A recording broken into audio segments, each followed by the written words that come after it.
Channel के like कीजिए, subscribe कीजिए, शेयर कीजिए। अपनी भोलेनाथ के चरण में प्रणाम करती हूँ, माता पिता के चरण में प्रणाम करती हूँ, गौरी मैया के चरण में प्रणाम करती हूँ, गणपति के चरण में प्रणाम करती हूँ। मेरा प्रणाम स्वीकार हो प्रभु से, मेरा प्रणाम स्वीकार हो। जय हो जितिया माता की। जितिया माता के प्रणाम करती हूँ। जय हो जितिया माता। जितिया माता के गुरु बहन कहानी सुनाने जा रही हूँ। कहानी बड़ा ध्यान पूर्वक से सुनिएगा। एक किसी गांव में राजा रहा करता था। राजा के बहुत दिन हो गया था, एक भी संतान नहीं हुआ था राजा रानी के। राजा रानी दोनों बहुत निराश रहती थी। भगवान से यही प्रार्थना करती थी कि अब भगवान भोलेनाथ है, यह जितिया माता कौन सा हम व्रत अथी किए हैं कि एक भी मेरा संतान नहीं हो रहा है। जितिया माता एक भी मेरा पर संतान दे देते। जब जितिया आते थे तब वैसी आराधना करती थी। बेचारी नदी नाला नहाए जाती थी और आराधना करती थी। क्या जितिया माता मेरा भी संतान दे देते तो हम भी जितिया व्रत करते। एक दिन के बात हुआ कि भगवान का स्नान कर रही है गंगा जी में, और वैसी आंचल पसारे है गंगा माई से, जितिया माता से आराधना कर रही है। क्या गंगा माई मेरा भी एक संतान ने दे दीजिए, गोद सुनी मेरा गोद भर दीजिए गंगा माई। या जितिया माता कि हम भी जितिया के हम व्रत करेंगे। जितिया माता वो उसका सुन लेते हैं राजा रानी के। जो राजा रानी के सुन लेते हैं, कुछ दिन होते हैं उसका भगवान जितिया माता उनका संतान गोद भर देते हैं। जो गोद भर देते हैं, संतान हो जाता है लड़का। लड़का की तबीयत खराब होने के वजह से दुनिया से चल बसता है। जो चल बसते हैं गुरु बहन, ते बेचारी बहुत उदास रहती है। और उसका आदमी भी रहते हैं तो बाहर चला जाता है, और बाहर चला जाता है तो बेचारी अकेले रहती है। तो सोचती है कि क्या क्या खाएंगे, मेरा पति भी साथ में नहीं है, क्या खाएंगे क्या पिएंगे। तो ये काम करने लगती है कि मट्टी कोड़ने लगती है। जो मट्टी कोड़ने लगती है, हड़िया मटका सब बनाती थी और वैसी बेचती थी। एक दिन के बाद उसका मन नहीं लगता था, मन उदास करके बैठे रहती थी। जो मन उदास करके बैठे रहती थी तो वैसी कोई गुरु बहन बताए कि गुरु बहन से आप क्यों मन उदास करके बैठे रहते हो। बोलते हैं कि क्या करें गुरु बहन, मेरे तो एक भगवान संतान दिए, वो भी छीन लिए, मेरा पति भी बाहर में है, दिल नहीं लगता है कि हम क्या करें।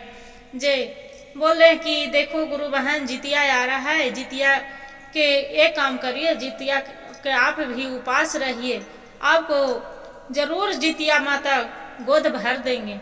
बोले कि ऐसा बात, तो कि हाँ। तो बोले कि कब कब होता है। तो ये बेचारी क्या किए कि नहीं किसी से पूछे नहीं माते, और एक मट्टी लाके और पुतला बनाए, और पुतला बना के और बढ़िया से उसका रंग पोताई करके गोड़ हाथ मुंह कान बना के, और जने भी जाते थे जने ले चलती थी, और ले चलती थी। और उसी से नहीं भी मट्टी का पुतला बोलती थी, बाकी उसी से बोलना हंसना पूरा अथी करके और ऐसी खिलाती थी कि अरे बाबू हमर काहे ले रो रही है, हमर बाबू काहे ले अथी हो रही है।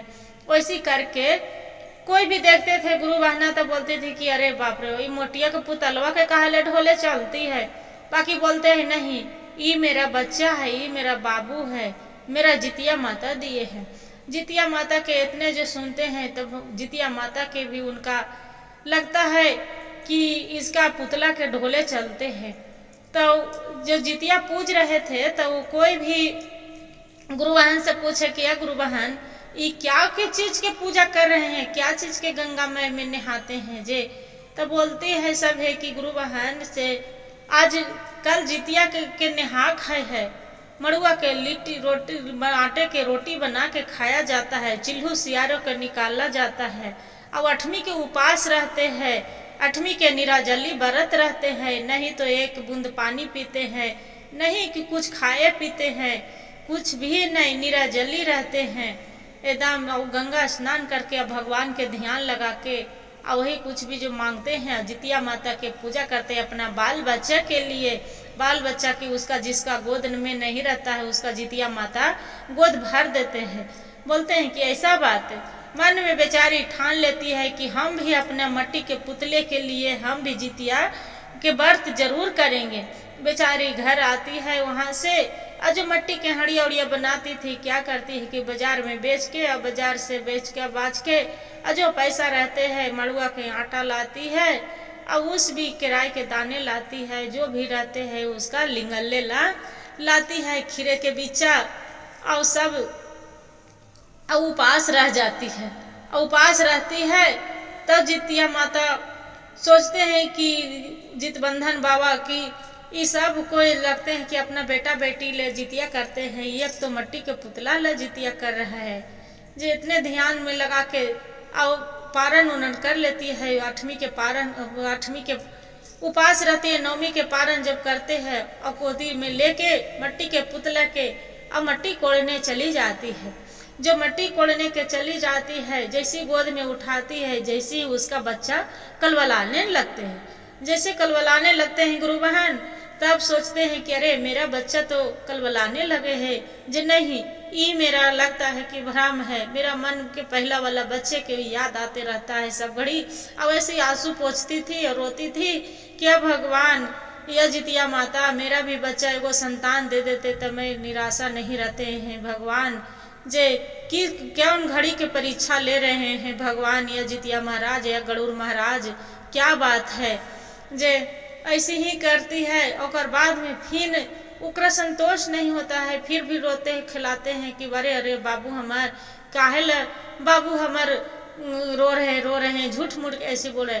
इतना जो आवाज देती है तो जो मट्टी के पुतला रहते हैं गुरु बहन, वो आवाज उसे करके जोर जोर से रोने लगते हैं, जोर जोर से रोने लगते हैं। तब इसका खुशी के मारे एकदम ठहर नहीं जाते हैं, बोलते हैं कि आज जितिया महाराज, जितिया माता की जय हो, आज मेरा सुनी गोद मेरा भर दिए मट्टी के पुतला में जान डाल के, जय जितिया माता की जय हो। जय जयकार करने लगती है, जय जयकार करके और फिर सोचती है कि या जितिया माता, आज मेरा जो पति रहते हैं आज वो भी साथ में नहीं है, जो मेरा आज पति रहते तो कितना खुशी होते, उनका गोद में भी हम देते। तब क्या करते, उनको पति भी जो रहती है तो बाहर रहती है तो वो भी ट्रेन में बैठे रहते हैं, ट्रेन में बैठे रहते हैं। तो ट्रेन में गुरु बहन जो चोर चंडाल रहता है उसका जो सर सामान रहता है सब लूट के लेके चला जाता है। जो लूट के लेके चला जाता है बेचारा खाली हाथ घर पहुंच जाता है।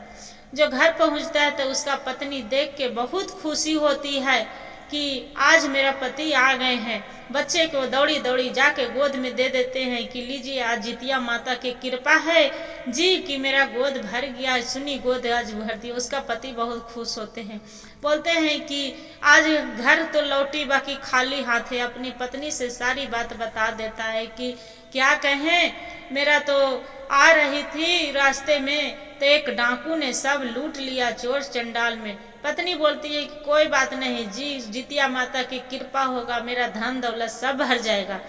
तो उसका पति बोलते हैं कि बहुत जोर से भूख लग रहा है, क्या खाऊं क्या पीऊं जे। तो वो बोलती है उसका पत्नी, अजी जे जितिया माता के व्रत किए थे ना तो हड़िया उड़िया बेची थी से घर में थोड़ा सुन मड़ुआ की लिट्टी है जे आप भी खा लीजिए ना।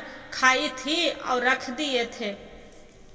जाके बेचारी मड़ुआ की लिट्टी लाने जाती है तो देख रही है कि इस मड़ुआ की लिट्टी जो है तो वो सोना में बदल जाती है।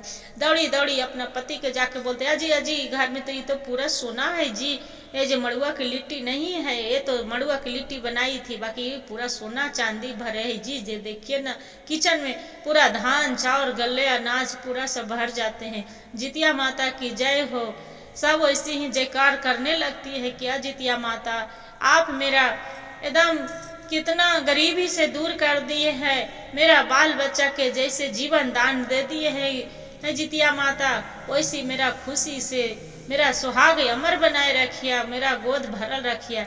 यह जितिया माता जैसे एक रानी पर उतना बेचारी के गरीब दुखिया पर उतना करके रखे थे, उसका बच्चे के मिट्टी के मूर्ति के भी सलामत बना के रखे थे जीवन दान देके, वैसे ही मेरे बच्चे को सभी को बच्चों को जीवन दान देके रखिएगा भोलेनाथ, खुशी खुशी रखिएगा जितिया माता, मेरा सुहाग अमर बनाए रखिया, मेरा बाल बच्चा के गोद भरल रखिया, अमर बनाए रखिया। कथा कहने वाले पर के भी और कथा सुनने वाले के जितिया माता की जय हो। जय जितिया माता की।